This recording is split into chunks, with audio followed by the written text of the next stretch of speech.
ஆண்டவராகிய இயேசு உலகத்துக்கு சீக்கிரமாய் கடந்து வரப்போகிறார். அவர் வரும்போது அவரை சந்திப்பதற்கு நம்மை ஆயத்தப்படுத்தணும். பரலோகம்தான் நம்முடைய பேச்சு, பரிசுத்தம் தான் நம்முடைய மூச்சா இருக்கணும். அதை விட வேற ஒண்ணுமே கிடையாது. உலகத்துல எவ்வளவுதான் சம்பாத்தியம் பண்ணினாலும் ஒண்ணுமே நமக்கு சொந்தம் இல்லை. எல்லாமே ஒரு நாள் அழிக்கப்பட்டு விடும். இல்லாவிட்டால் ஒரு நாள் அது நம்மை விட்டு போய்விடும்.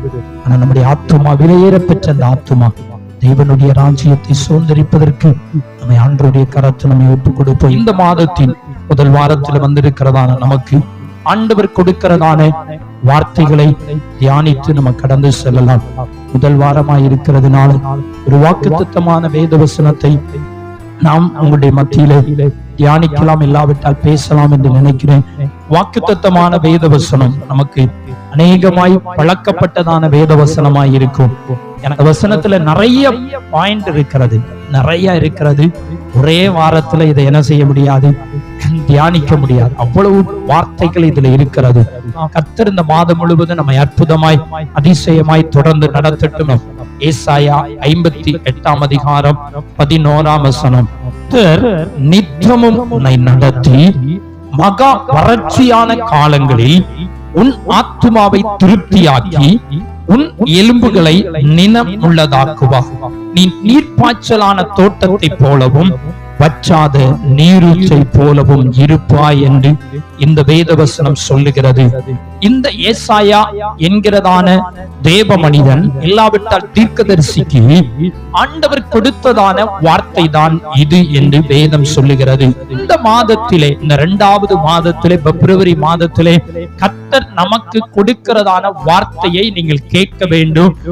கேட்டு அதை நம்ம வைத்து நம்ம என்ன செய்யணும், ஜெபம் பண்ண வேண்டும். நிறைய பேர் நம்ம கேட்கிறோம், அப்படி விட்டுட்டு போயிருந்தோம். கேட்கிற வசனம் உங்களுக்கு எவ்வளவு ஞாபகம் இருக்கிறதோ, இப்ப நம்ம கேட்கிறோம், அதுல நிறைய ஞாபகம் இருக்கலாம், நிறைய ஞாபகம் இல்லாமல் போகலாம். ஆனா எது உங்கள் உள்ளத்திலே ஆழமாய் பதிக்கப்படுகிறதோ அந்த வார்த்தைகளை வைத்து, அந்த வசனங்களை வைத்து நம்ம என்ன செய்யணும், ஜெபம் பண்ண வேண்டும். ஜெபிக்கிற போது கர்த்தர் நிச்சயமாய் நமக்கு என்ன செய்வார், ஆசீர்வாதத்தை கொடுப்பார். இதிலே முதலாவது பகுதி சொல்லப்பட்டிருக்கிறது, கர்த்தர் நித்தமும் உன்னை நடத்துவார்.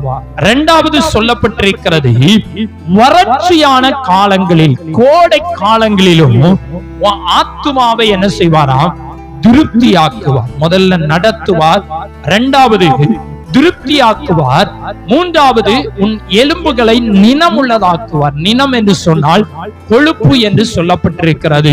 கொழுப்பு என்று சொல்லுகிற போது எலும்பு பலமா இருக்கணும்னா அந்த கொழுப்பு என்ன செய்யணும், இருக்கணும். அந்த கொழுப்பு இருந்தாதான், அல்லாவிட்டால் அந்த ஊன் இருந்தாதான் அந்த எலும்புகள் என்ன செய்யும், பலமுள்ளதாய் இருக்க முடியும். வேதம் சொல்லுகிறது பலமுள்ளதாய் மாற்றுவார். அடுத்து சொல்லுகிறது, நீ நீர்ப்பாய்ச்சலான தோட்டத்தை போல. நீர்ப்பாய்ச்சலான தோட்டம், தோட்டம் தண்ணி எப்பொழுதுமே பாய்ந்து கொண்டிருக்கிறதான ஒரு தோட்டம் எப்போதுமே நல்ல செழிப்பாய் என்ன செய்யும், இருக்கும். அடுத்து சொல்லப்பட்டிருக்கிறது, வற்றாத நீரூற்றை போலவும் இருப்பாய். வற்றாத நீரூற்று. சில கிணறுகள்லாம் பாத்தீங்கன்னா வத்தவே வத்தாது. அதான் கோடைக்கும் என்ன செய்யாது, வற்றாது.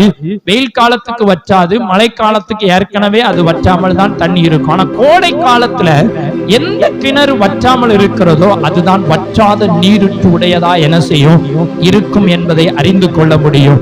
இன்றைக்கு நம்ம தியானிக்க கூடியதான பகுதி, முதல் பகுதியை நம்ம எடுத்துக்கொள்வோம். கர்த்தர் உங்களை நித்தமும் நடத்துவார். அல்லேலூயா.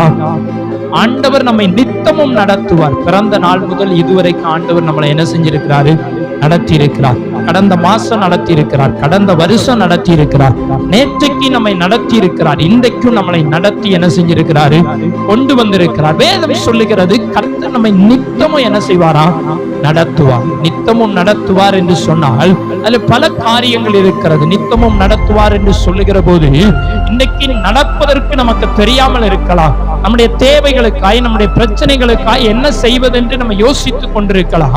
பல சூழ்நிலையில நம்ம இருக்கலாம். நாளைக்கு நம்ம என்ன செய்ய போகிறோம், நாளை கழிச்சு என்ன செய்ய போகிறோம். ஆனா வேதம் சொல்லுகிறது, நீங்கள் நாளைக்காக என்ன செய்ய வேண்டாம், கவலைப்பட வேண்டாம். ஆனா நம்ம என்ன செய்கிறோம், 5 வருஷத்துக்கு பின்னாடி உள்ளதுக்கு, 10 வருஷத்துக்கு பின்னாடி உள்ளதுக்கெல்லாம் இன்னைக்கு நம்ம என்ன செய்கிறோம், கவலைப்பட்டு கொண்டிருக்கிறோம். ஆனா பைபிள் சொல்லுகிறது, நாளைக்காக கூட நீங்க என்ன செய்யக்கூடாதா? கவலைப்படக்கூடாது. நாளைக்கு என்ன செய்ய போகிறோம், நாளை கழிச்சு என்ன செய்ய போகிறோம், அடுத்த நாளைக்கு என்ன செய்ய போகிறோம் என்று சொல்லி எதற்குமே நம்ம கவலைப்பட வேண்டாம். ஏன் கவலைப்பட வேண்டாம்? வேதம் சொல்லுகிறது, கவலைப்படுவதனால் நம்மளால ஒண்ணுமே என்ன செய்ய முடியாது, செய்ய முடியாது. ஐயோ எனக்கு இப்ப 1 லட்சம் ரூபாய் வேணுமே வேணுமே வேணுமே வேணுமேன்னு வீட்டுல உட்கார்ந்து கவலைப்பட்டதுனால உடனே 1 லட்சம் ரூபாய் வந்துருமா? வரவே வராது. கவலைப்படுவதனால எதையும் சாதிக்க போகிறது இல்லை. நமக்கு எப்போ என்ன தேவையோ கர்த்தர் அறிந்திருக்கிறார். நம்ம செபிக்கிற போது, ஆண்டவருடைய சமூகத்தில் நம்முடைய கவலைகளை வைக்கிற போது கர்த்தர் நிச்சயமா என்ன செய்வாரு? வழி நடத்துவார். தேவைகள் இருக்கிறது, பல பிரச்சனைகளோடு மனிதன் வாழ்ந்து கொண்டிருக்கிறான். ஆனால் ஆண்டவர் நம்மை பார்த்து சொல்லுகிறதான காரியம், நான் உங்களை நித்தமும் என்ன செய்வேன்? நடத்துவேன் என்று வாக்கு பண்ணி இருக்கிறார். நிச்சயமாய் கடந்த மாசம் நம்மை தினமும் என்ன செஞ்சிருக்கிறாரு? நடத்தி இருக்கிறார். நமக்கு சாப்பாடு தந்திருக்கிறாரு, பணம் தந்திருக்கிறாரு, சுகம் தந்திருக்கிறாரு, பலன் தந்திருக்கிறாரு. எல்லாவற்றுக்கும் மேல நமக்கு சமாதானத்தை என்ன செஞ்சிருக்கிறாரு? தந்திருக்கிறார். சமாதானம் இல்லைன்னா உலகத்துல என்ன செய்ய முடியாது? வாழ முடியாது. ஏன் தற்கொலை பண்றாங்க? நிறைய பாத்தீங்கன்னு சொன்னா, பெரிய பெயர் பெற்றவங்க, புகழ் பெற்றவர்கள் கூட நிறைய பேர் என்ன செஞ்சிருக்கிறாங்க? தற்கொலை செய்திருக்கிறாங்க. ஏன்? ஒரே ஒரு காரணம், அவங்க வாழ்க்கையில என்ன செய்யல? சமாதானம் இல்லை. அவனுடைய வாழ்க்கையில சந்தோஷம் இல்லை. ஏதோ ஒரு பிரச்சனை, தற்கொலை தான் முடிவு என்று சொல்லி நினைக்கிற மக்கள் இருக்கிறார்கள். ஆனா தற்கொலை என்பது ஒரு மனிதனுக்கு முடிவு அல்ல, அது ஆரம்பமாய் இருக்கிறது. அது இங்க தற்கொலை பண்ணி செத்துட்டா பாதாளத்துல போய் தான் இவங்க என்ன செய்யணும்? இருக்கணும்.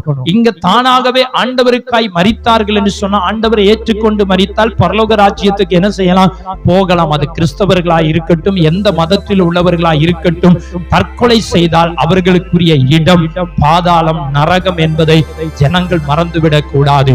ஆனா இன்னைக்கு மனிதனுடைய வாழ்க்கையில சமாதானம் இல்லாதனால தற்கொலை பண்ணா எல்லாம் முடிந்துரும் என்று நினைக்கிறார்கள். ஆனால் முடிவு என்பது கிடையவே கிடையாது. ஆனால் ஆண்டவர் நம்மை கிருபையாக கடந்த மாசம் எல்லாம் நம்ம என்ன செஞ்சிருக்கிறாரு?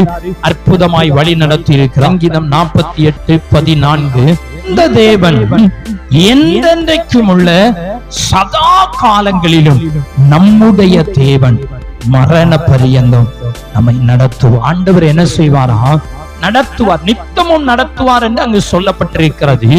ஆனால் இங்கு வேதம் சொல்லுகிறது, இந்த தேவன், எந்த தேவன்? நீங்களும் நானும் ஆராதிக்கிற தெய்வம், நீங்களும் நானும் ஆராதிக்கிற தெய்வம் இயேசு கிறிஸ்து. அவர் ஜீவன் உள்ளவர். அவர் நம்மை தெரிந்தெடுத்திருக்கிறார், நம்மை அழைத்திருக்கிறார், நம்மை வேறு பிரித்திருக்கிறார். அந்த தேவன் சொல்லுகிறார், இந்த தேவன் நான் என்றென்றைக்கும் உள்ள சதா காலங்களிலும் தேவனாயிருக்கிறேன். அவர்தான் சதா காலங்களிலும் தேவன். அவர்தான் நம்முடைய தெய்வம். இயேசுவை நம்ம சொந்த இரட்சகராய் நம்ம என்ன செஞ்சிருக்கிறோம்? ஏற்றுக்கொண்டிருக்கிறோம். இயேசுதான் தெய்வம் என்பதை நம்பி அவரை நம்ம ஏற்றுக்கொண்டிருக்கிறோம். அந்த தேவன் என்ன செய்வாரா? நம்மை மரண பரியந்தமும் என்ன செய்வாரு? நடத்துவார். நம்ம மரண பரியந்தம். நம்ம நினைக்கலாம் நாளைக்கு நடத்துவார், நாளை கழிச்சு வரைக்கும் தான் நடத்துவார். இல்லை. நம்ம இந்த உலகத்துல என்னைக்கு நம்ம கண்ணை மூடுகிறோமோ, என்னைக்கு நம்ம மரிக்கிறோமோ, அது வரைக்கும் ஆண்டவர் நம்மை நடத்துகிறவர். யார் கைவிட்டாலும் சரி, யார் வெறுத்தாலும் சரி, யார் ஒதுக்கினாலும் சரி, ஆண்டவர் நம்மை ஒரு நாள் என்ன செய்ய மாட்டாரு? கைவிட மாட்டார். குறிப்பா இன்னைக்கு அநேகருக்கு வயதாகிற போதுதான் என்ன செய்யும்? ஐயோ, என்னை யார் பாதுகாப்பா? யார் என்ன நடத்துவார்? எனக்கு யார் உதவி செய்வார் என்கிற பயம் என்ன செய்யும்? வரும். ஆனால் கர்த்தருடைய பிள்ளைகளுக்கு நம்ம ஒரு காரியத்தை குறித்து நம்ம பயப்பட வேண்டாம். ஏன்னா ஆண்டவர் வாக்கு பண்ணிட்டார், நான் உன்னை தினமும் என்ன செய்வேன்? நடத்துவேன். தினமும் நான் உனக்கு உதவி செய்வேன். தினமும் நான் உன் கூடவே என்ன செய்வேன்? இருப்பேன். இங்கு சொல்லுகிறார், மரண பரியந்தம், சாகிற வரைக்கும். உலகத்துல யாருமே சாகிற வரைக்கும் நான் உன் கூட இருப்பேன்னு என்ன செய்ய முடியாது? சொல்லவே முடியாது. கணவன் சொல்ல முடியாது, மனைவி சொல்ல முடியாது, பிள்ளைகள் சொல்ல முடியாது. எத்தனை பெற்றோர்கள் மரிக்கிற போது வீட்டுல தானாகவே மரித்திருந்திருக்கிறாங்க. கூட யாராவது இருந்திருக்கிறாங்களா? இல்லைன்னா எத்தனையோ மனைவி மரிக்கும் போது, எத்தனையோ கணவர் மரிக்கிற போது யாருமே கூட இருந்ததில்லை. எனக்கு நிறைய பேரை தெரியும். மரிக்கிற போது தானாகவே மரித்திருந்தவர்கள் இருக்கிறார்கள். தானாகவே செத்து போன மனிதர்கள் ஏராளமான பேர் இருக்கிறார்கள். பிள்ளைகள் எங்கேயாவது என்ன செய்வாங்க? இருப்பாங்க. எங்கேயாவது இருப்பாங்க. கூட யாருமே என்ன செய்ய முடியாது? இருக்க முடியாது. ஆனால் ஆண்டவர் சொல்லுகிறார், நான் மரண பரியந்தமோ நான் உன் கூடவே என்ன செய்வேன்? இருப்பேன். வேதம் சொல்லுகிறது, இந்த தேவன் என்றென்றைக்கும் உள்ள சதா காலங்களிலும் நம்முடைய தேவன். அவர் உங்களையும் என்னையும் மரண பரியந்தம் நம்மை நடத்தி நம்மை ஆசீர்வதிக்கிறோம். வேகமாய் கடந்து போகிறோம்.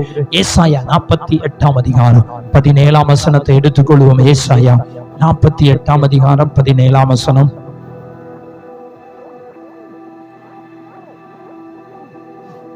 ஏசாயா 48:17 வேதம் சொல்லுகிறது, பிரயோஜனமாய் இருக்கிறதை உனக்கு போதித்து.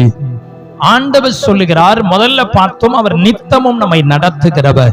இரண்டாவது, மரண பரியந்தம் நம்மை நடத்துவார். இந்த உலகத்துல நம்ம மரிக்கிற வரைக்கும் ஆண்டவர் தான் நம்மை நடத்துவார். மூன்றாவது சொல்லுகிறார், பிரயோஜனமாய் இருக்கிறதை உனக்கு போதிப்பேன். பிரயோஜனமான காரியங்களை கர்த்தர் போதிக்கிறவராயிருக்கிறார். பிரயோஜனம் இல்லாத காரியம் இந்த உலகத்துல நிறைய என்ன செய்து இருக்கிறது. ஒன்றுக்குமே உதவாத காரியங்கள் இந்த உலகத்துல நிறைய என்ன செய்து இருக்குது. நீங்க யோசித்து பார்த்தீங்கன்னு சொன்னால் ஒன்றுக்கும் உதவாத காரியங்கள் ஏராளமா இருக்கிறது.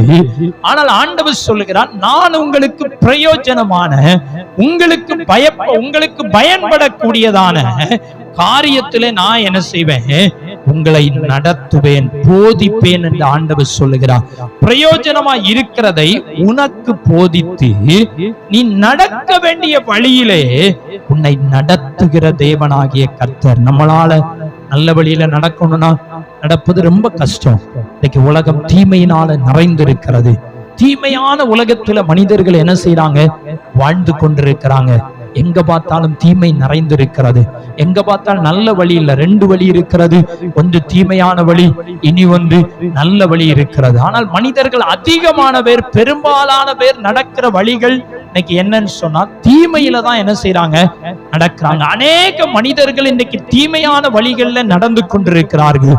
ஆனால் ஆண்டவர் சொல்லுகிறார், பிரயோஜனமானதை தான் நான் உனக்கு என்ன செய்வேன், சொல்லி தருவேன். இன்னைக்கு அநேக தீமையான காரியங்களை கற்றுக் கொடுக்கிறது. இன்னைக்கு மொபைல் போன் எடுத்தீங்கன்னு சொன்னா பிரயோஜனம் இல்லாத காரியத்தை தான் என்ன செய்து சொல்லி கொடுக்கிறது. பிரயோஜனமான காரியம் அதிகமா இருந்தாலும் தீமையான காரியமும் இன்னைக்கு மொபைல்ல என்ன செஞ்சிருக்கிறது, நிறைந்திருக்கிறது. ஆனா தீமையை தான் இன்னைக்கு மக்கள் அதிகம் என்ன செய்யறாங்க, பார்க்கிறாங்க. நல்ல காரியங்களை பார்ப்பதை விட தீமையானதை பார்ப்பதற்கு சத்துருவானவன், எதிராளியானவன் அவர்களை வழி திசை மாற பண்ணி கொண்டிருக்கிறான். ஆனால் ஆண்டவர் சொல்லுகிறார், நான் நல்ல வழியை உனக்கு நான் என்ன செய்வேன், போதிப்பேன். அவர் நமக்கு என்ன செய்யணும், போதிக்கணும். இன்னைக்கு யாருமே போதிக்க வேண்டியதில்லை. வேதம் நமக்கு போதித்தாலே போதும். பைபிள் என்ன சொல்லுகிறதோ அதன்படி நடந்தாலே நானும் உங்களுக்கு போதிக்க வேண்டியதில்லை, நீங்களும் மற்றவங்களுக்கு போதிக்க வேண்டியதில்லை. நம்ம எல்லாருமே பைபிள் படி நடந்தாலே என்ன செய்யும், போதும். ஆனா இன்னைக்கு போதிக்க வேண்டிய நிலைமைக்கு தள்ளப்பட்டிருக்கிறோம். ஆனால் வேதம் சொல்லுகிறது, ஆண்டவர் உங்களுக்கு பிரயோஜனமானதை போதித்து நடக்க வேண்டிய வழி. இன்னைக்கு நமக்கு வழி தெரியாமல் இருக்கலாம். ஆனால் கர்த்தர் உங்களை என்ன செய்வாரா, நடக்க வேண்டிய வழியிலே அவர் உங்களை நடத்துகிறவர். முதல்ல அவர் நம்மை நித்தமும் நடத்துகிறவர். இரண்டாவது, மரண பரியந்தம் நம்மை நடத்துகிறவர். மூன்றாவது, நீங்க பார்க்கிற போது உனக்கு நடக்க வேண்டிய வழியிலே நம்மை நடத்துகிறவர். எதுல நடக்கணுமோ அதுல சரியாய் ஆண்டவர் என்ன செய்வாரை, நடத்துவார். ஆண்டவர் காட்டுகிற வழியில நம்ம என்ன செய்யணும், நடக்கணும். சங்கீதம் 32 அதிகாரம் 8 வசனம் தான் சொல்லுகிறது, நான் உனக்கு போதித்து நீ நடக்க வேண்டிய வழியை உனக்கு காட்டுவேன். இன்னைக்கு ஆண்டவர் நடத்தினா நம்ம சரியா என்ன செய்வாரு, நடத்துவார். நிறைய நேரத்துல நம்ம சுயமா நடந்துருதோம், இல்லைன்னா மற்றவங்க பேச்ச கேட்டு நம்ம என்ன செஞ்சிருந்தோம், ஒரு காரியத்தை செய்திருந்தோம். இல்லைன்னா சொந்தங்கள் பேச்ச கேட்டு ஒரு காரியத்தை நம்ம என்ன செஞ்சிருந்தோம், செய்திருந்தோம், செய்து விடுகிறோம். ஆனால் ஆண்டவர் நம்மை நடத்தினால் அவர் சரியாய் என்ன செய்வாரு, நடத்துவார். அவர் போதித்தால் சரியாய் போதிப்பார். ஆகவே தான் சங்கீதம் சொல்லுகிறது, துன்மார்க்கனுடைய ஆலோசனையில் என்ன செய்யக்கூடாது, நடக்க கூடாது. நமக்கு போதிக்கிறது யாரு, யோசித்து பார்க்கணும். நமக்கு ஆலோசனை சொல்லுகிறது யாரு, யார் நமக்கு ஆலோசனை சொல்லுகிறார், யார் நம்மை நடத்துகிறார் என்பதை யோசித்து பார்க்கணும். ஆண்டவர் நம்மை நடத்தணும். சொந்தங்கள் நம்மை நடத்தக்கூடாது. மற்ற மனிதர்கள் என்ன செய்யக்கூடாது, நமக்கு போதிக்க கூடாது. நம்ம தான் 4 பேத்துக்கு என்ன செய்யணும், போதிக்கணும். இப்படி நடக்கணும், அப்படி நடக்கணும். ஆனா இன்னைக்கு எல்லாமே தலைகீழா என்ன செஞ்சிருக்கிறது, போயிருக்கிறது. நமக்கு போதிக்கிற அளவுக்கு இருக்கிறது. ஆனால் வேதம் சொல்லுகிறது, ஆண்டவர் நமக்கு போதிக்கணும். நமக்கு 4 பேர் போதிக்கிற அளவுக்கு நம்முடைய வாழ்க்கை என்ன செய்யக்கூடாது, இருக்கக்கூடாது. ஆண்டவரே நம்மை நடத்தினால் நமக்கு சரியான வழியை என்ன செய்வாரு, காட்டுவார். கர்த்தர் காட்டினா சரியான வழியில என்ன செய்வாரு? நடத்துவார். வேதம் சொல்லுகிறது, நான் உனக்கு போதித்து நீ நடக்க வேண்டிய வழியை என்ன செய்வேன்? உனக்கு காட்டுவேன். உன்மேல் என் கண்ணை வைத்து உனக்கு என்ன செய்வேன்? ஆலோசனை சொல்லுவேன். கண்ணை வைத்து ஆலோசனை சொல்லுவேன். அப்ப எப்போதுமே அவர் நம்மை பார்த்து கொண்டிருக்கிறவர். வேதம் சொல்லுகிறது, பூமி எங்கும் உலாவுகிற 7 கண்களை உடைய தெய்வம் என்று வேதம் சொல்லுகிறது. பூமி எங்கும் அவர் உலாவிக் கொண்டிருக்கிறார். உங்களையும் பார்க்கிறார், என்னையும் பார்க்கிறார். நம்ம நடக்கிற வழியையும் அவர் பார்க்கிறார். நம்ம பேசுகிற வார்த்தைகளை பார்க்கிறார். நம்ம செய்கிற எல்லா காரியத்தையும் அவர் பார்த்து கொண்டிருக்கிறார். வேதம் சொல்லுகிறது, வானம் எனக்கு சிங்காசனம், பூமி எனக்கு பாதபடி என்று சொல்லப்பட்டிருக்கிறது. ஆண்டவர் பரலோகத்திலிருந்து ஒவ்வொருவரை நோக்கி பார்த்து கொண்டிருக்கிறார். வேதம் சொல்லுகிறது, இதோ நான் உள்ளங்கைகளில் உங்களை நான் என்ன செஞ்சிருக்கிறேன்? வரைந்து வைத்திருக்கிறேன். உள்ளங்கையில வச்சிருக்கிறாரா? நம்மள உள்ளங்கையில வச்சா பார்த்துக்கிட்டே தான் என்ன செய்யும். எப்படினாலும் உள்ளங்கைய திருப்பாம யாருமே என்ன செய்ய முடியாது, இருக்க முடியாது. நம்முடைய தெய்வம் உள்ளங்கையில வச்சு நம்மளை பார்த்துக்கிட்டே இருக்கிறாரு. நம்ம நடக்கிற வழிகள், நம்முடைய போகிற பாதைகள், நம்ம என்ன செய்கிறோம், எப்படி வாழ்கிறோம், எப்படி ஜீவித்துக் கொண்டிருக்கிறோம் என்பதை கர்த்தர் பார்த்து கொண்டிருக்கிறார். ஆண்டவர் கண்ணை வைப்பார். வேதம் சொல்லுகிறது, இஸ்ரவேலை காக்கிறவர் உறங்குவதும் இல்லை, தூங்குவதும் இல்லை. நம்முடைய தெய்வம் என்ன செய்ய மாட்டாரா? உறங்கவும் மாட்டாரு, தூங்கவும் மாட்டாரு. நம்ம கூட அசந்து என்ன செஞ்சிருவோம்? உறங்கிடுவோம். ஆனா நம்முடைய தெய்வம் பார்த்து கொண்டே இருக்கிறவர், நம்மை தூங்காமல் நம்மை வழி நடத்துகிறவர். வேதம் சொல்லுது, உன்மேல் என் கண்ணை வைத்து உனக்கு ஆலோசனை சொல்லுவேன். நம்முடைய தெய்வம் நம்மை தினமும் நடத்துகிறவர், நமக்கு ஆலோசனை சொல்லுகிறவர், நம்மை அற்புதமாய் நடத்துகிறவர், நம்ம கூடவே இருக்கிறவர், நம்மை ஒரு நாளும் கைவிடாதவர், மரண பரியந்தம் நம்மை நடத்துகிற தெய்வமாய் இருக்கிறார். சங்கீதம் 73 அதிகாரம் 24 வசனம், உம்முடைய ஆலோசனையின்படி நீர் என்னை நடத்தி முடிவில் என்னை மகிமையில் ஏற்றுக்கொள்வேன். ஆண்டவருடைய ஆலோசனையின்படி யார் நடக்கிறார்களோ ஆண்டவரே ஆலோசனை கொடுக்கிறார், ஆண்டவரே நடத்துகிறார். கடைசியில் அவர் நடத்தி அவர் என்ன செய்கிறாரா? மகிமையில் நம்ம ஏற்றுக்கொள்ளுகிறவர். இன்னைக்கு ஆண்டவர் நடத்துவதற்கு நம்ம என்ன செஞ்சிடணும்? ஒப்பு கொடுத்துடணும். ஆண்டவர் போதிப்பதற்கு நம்ம ஒப்பு கொடுத்துடணும். ஆண்டவர் நமக்கு ஆலோசனை சொல்லுவதற்கு இந்த மாதத்துல நம்ம ஒப்பு கொடுத்துடணும். நாமளே இஷ்டப்படி நடந்துடக்கூடாது. நாமளே ஆலோசனையின்படி நாமளே ஆலோசனை செய்து நாமே ஒரு காரியத்தை நினைத்து நாமே செய்துவிடக் கூடாது. ஆண்டவர் சொல்லுகிறார், இந்த சங்கீதக்காரன் சொல்லுகிறார், ஆண்டவரே நம்முடைய ஆலோசனையின்படி என்னை நடத்தும். அல்லேலூயா. ஜெபம் பண்றார் ஆண்டவரிடத்துல, ஆண்டவரே உங்களுடைய ஆலோசனையின்படி என்ன நடத்தும். இந்த மாசத்துல நம்ம ஜெபிக்க வேண்டும், ஆண்டவரே உங்க ஆலோசனையின்படி என்ன நடத்துங்க. நீங்க என்ன தினமும் என்ன செய்யுங்க? நடத்துங்க. தினமும் என் தேவைகளை சந்திங்க. தினமும் எனக்கு என்ன தேவை காலையிலேயே நம்ம ஜெபிக்கணும். ஆண்டவரே என்னுடைய எல்லா தேவைகளையும் நீங்க என்ன செய்யுங்க? சந்திங்க. இந்த நாள் முழுவதும் நீங்களே என்னை நடத்துங்கப்பா. என் இஷ்டப்படி நான் என்ன செஞ்சிடக்கூடாது? நடந்துடக்கூடாது. என் இஷ்டப்படி நான் ஆலோசனை பண்ணி எதையுமே என்ன செஞ்சிடக்கூடாது? செய்து விடக்கூடாது. என் சுயமாய் எதையுமே செய்து விடக்கூடாது என்று ஒவ்வொரு நாளும் நம்ம ஆண்டவரிடத்துல செபிக்கிற போது, ஒவ்வொரு நாளும் காலை வேளையில செபிக்கிற போது ஆண்டவர் நிச்சயமாய் அந்த நாள் முழுவதையும் நம்மை அற்புதமாய் என்ன செய்வார்? நடத்துவார். நம்மை கைவிட மாட்டார். நம்மை மேன்மைப்படுத்துகிற கர்த்தர் நம்மை ஆசீர்வதித்து வழி நடத்துவார் என்று வேதம் சொல்லுகிறது. அவருடைய ஆலோசனையின்படி என்னை நடத்தணும். முடிவிலே நம்முடைய மரணத்தின் நாட்கள்ல இல்லாவிட்டு அவருடைய வருகையின் நாட்கள்ல அவர் மகிமையிலே நம்ம என்ன செய்யணும்? ஏற்றுக்கொள்ளணும். மகிமையில நம்ம பிரவேசிக்கணும். அதான் வேதம் சொல்லுகிறது, அவருடைய மகிமையில் நம்ம பிரவேசிக்கணும். மகிமையின் மேல் மகிமை அடைந்து மறுரூபமாக்கப்படுவோம். இந்த உலகம் மகிமையானது கிடையாது. எவ்வளவு பொன் வெள்ளி இருந்தாலும், எவ்வளவு ஆஸ்திகள் இருந்தாலும், பெரிய கோடிக்கணக்கான ரூபாயில கட்டப்பட்ட பங்களாவில் இருந்தாலும் அது மகிமை அல்ல. அது மகிமை கிடையாது. பரலோக ராஜ்யம்தான் நமக்கு மகிமை. அந்த மகிமையில ஆண்டவர் நம்மை ஏற்றுக்கொள்ள வேண்டும். ஆண்டவரே முடிவில கடைசியில நீங்க என்ன உங்களுடைய மகிமையில என்ன செய்யுங்க? ஏற்றுக்கொள்ளுங்கள். தினமும் என்னை என்ன செய்யுங்க? நடத்துங்க என்று சொல்லி நம்ம ஆண்டவரிடத்துல ஜெபிக்க வேண்டியது அவசியமாய் இருக்கிறது.